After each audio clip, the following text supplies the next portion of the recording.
I was always the strong one. The reliable one. The calm one. The person who handled things when others couldn't. That role followed me my entire life, and for a long time, I wore it like an identity. Like proof that I mattered. That I was useful. That I had a place in the world.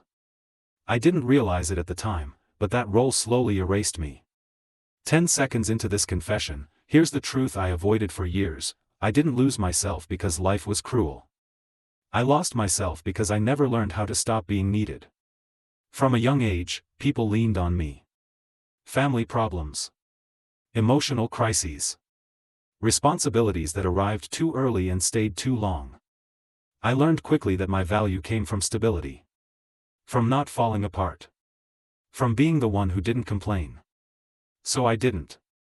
I told myself that strength meant silence. That maturity meant sacrifice. That my needs could wait because someone else's were louder, more urgent, more justified. And at first, it felt good. Being needed feels like purpose. It fills space. It gives you direction. People thank you. Rely on you. Trust you. No one asks how you're doing. And you don't ask yourself either. I built my entire adult life around being dependable. I was the person others called when things went wrong. The one who listened without interrupting. The one who fixed what could be fixed and absorbed what couldn't. I thought this made me good. I thought this made me meaningful. What it actually made me was invisible. I postponed myself constantly. My exhaustion. My doubts. My quiet resentment. I told myself I would rest later. Live later. Feel later. Later became a habit. Whenever I felt overwhelmed, I minimized it. Compared it to others. Told myself my problems weren't serious enough to deserve attention. Someone else always had it worse. So I stayed standing. Years passed like that. Calm on the surface. Functional. Admirable, even. People described me as solid, grounded, strong. I smiled when they said it. Inside, something was thinning. Not breaking. Thinning. I didn't notice when joy started feeling distant. When excitement became something I remembered rather than experienced. When my own life felt like a background task running quietly while I managed everyone else's emergencies.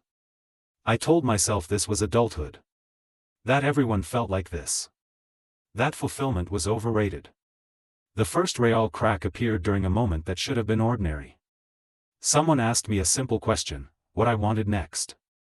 Not what I was responsible for. Not what I could handle. What I wanted. I froze. Not because I didn't have an answer. Because I had no idea how to access one. I laughed it off. Changed the subject. Let the moment pass. But that question followed me home. I lay awake that night, replaying it, and realized something unsettling. I could list other people's needs in detail. Their fears. Their dreams. Their next steps. When it came to myself, there was nothing but fog. I had become fluent in everyone else, and illiterate in myself. That scared me.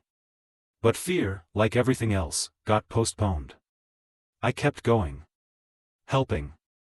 Supporting. Holding things together. My calendar was full, my phone always on, my presence always available.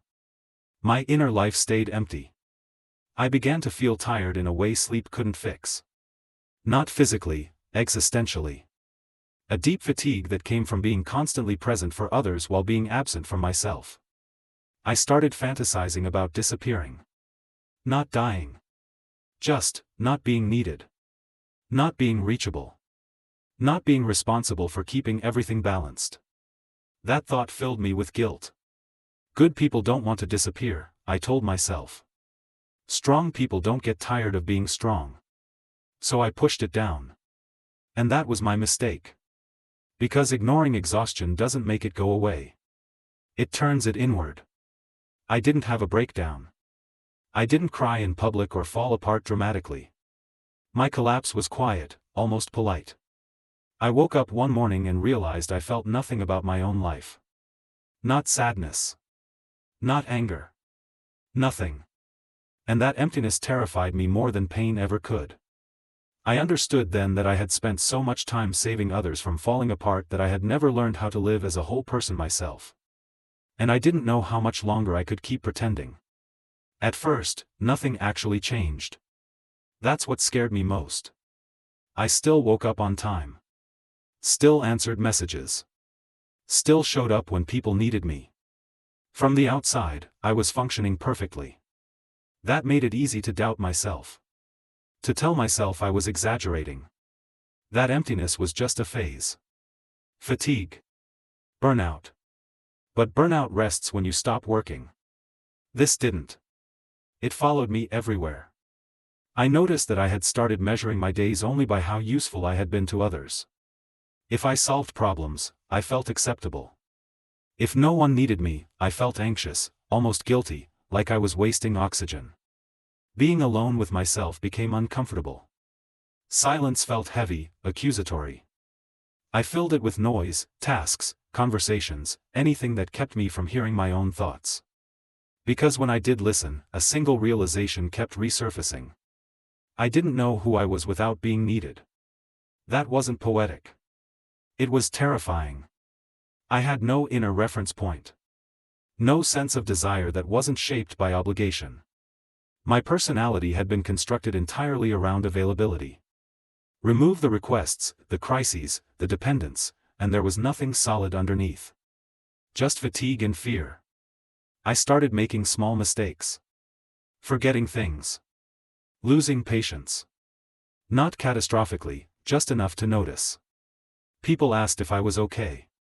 I said yes automatically, the way you say it when you don't even consider the alternative. But cracks were forming. I began resenting the very people I had built my identity around helping.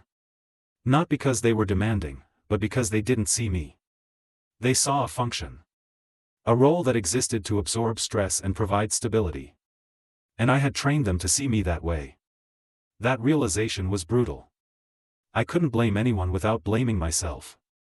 The guilt became overwhelming. Guilt for wanting rest. Guilt for wanting distance. Guilt for even thinking about prioritizing myself when others relied on me. I felt selfish for feeling exhausted, weak for feeling overwhelmed. So I doubled down. I helped more. Took on more. Stayed strong longer. And that accelerated the collapse. There was a moment, quiet, unremarkable, when I realized I was no longer capable of genuine empathy. I was performing it. Nodding. Listening. Saying the right things.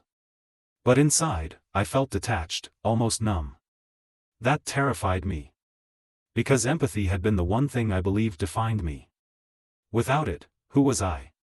The internal breakdown didn't announce itself with panic. It arrived as indifference. A dullness that spread slowly, touching everything. Conversations. Music. Food. Memories. Even helping others stopped bringing relief. It just drained what little was left. I remember standing in front of a mirror one evening and barely recognizing my own expression. Not because I looked different, but because I looked hollow. Like someone who had been holding their breath for years and forgot how to inhale. That's when the thought surfaced clearly for the first time. I can't do this anymore. Not dramatically. Not angrily. Just factually. And immediately after it came another thought, sharper and more frightening. But if I stop, everything will fall apart. That belief had controlled my entire life. I believed my absence would cause damage. That my rest would be irresponsible. That my needs were a threat to the balance I was maintaining. I didn't see yet that the balance was already unsustainable. The breaking point came when someone I cared deeply about leaned on me during yet another crisis, and I felt nothing. No compassion. No urgency. Just exhaustion and a quiet urge to run. I nodded. Listened. Said the right words. And inside, something broke cleanly. Not loudly. Cleanly. I went home afterward and sat in the dark for a long time. No phone. No distractions. Just the realization settling in. I had become emotionally unavailable not because I didn't care, but because I had cared past my limit for too long. That night, I understood a truth I had avoided my entire life. Saving everyone else had cost me the ability to save myself.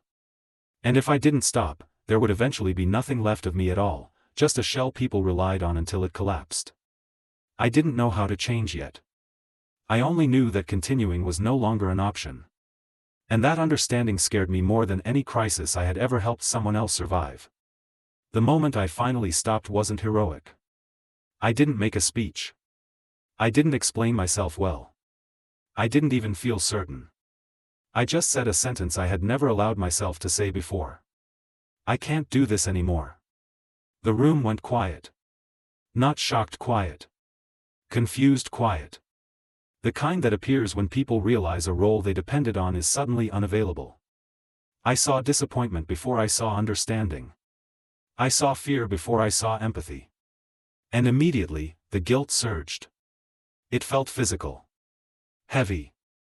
Like I had dropped something fragile and irreversible. I tried to soften it. To apologize. To explain that it wasn't personal, that I was just tired, that I would still help later, just not now. Old habits reached for control even as I tried to step away. But something stopped me. For the first time, I let the discomfort stand. Walking away didn't feel like freedom. It felt like betrayal. I questioned myself constantly in the following days. I replayed conversations. Imagined worst-case outcomes.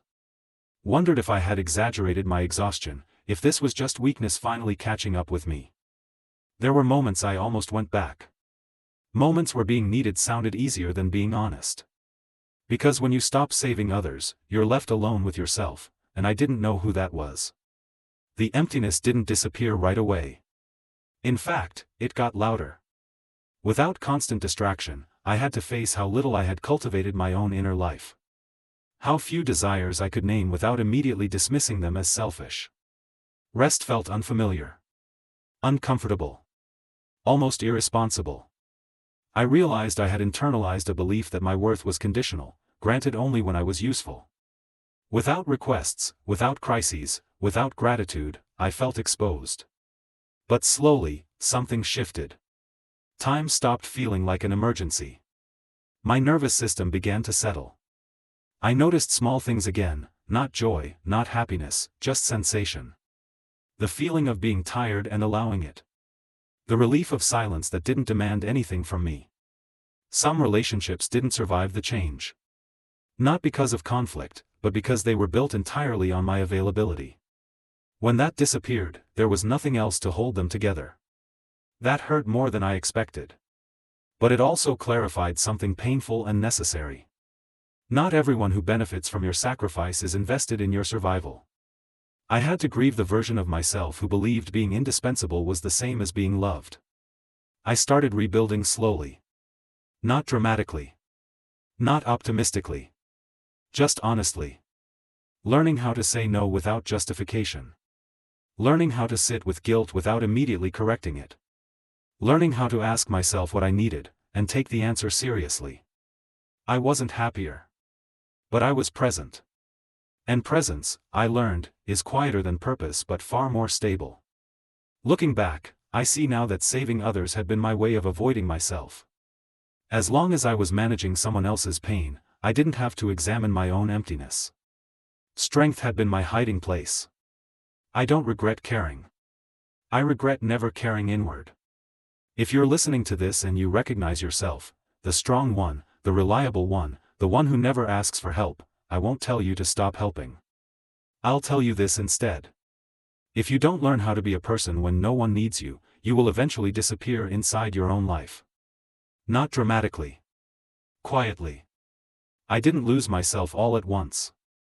I gave myself away piece by piece, until there was almost nothing left.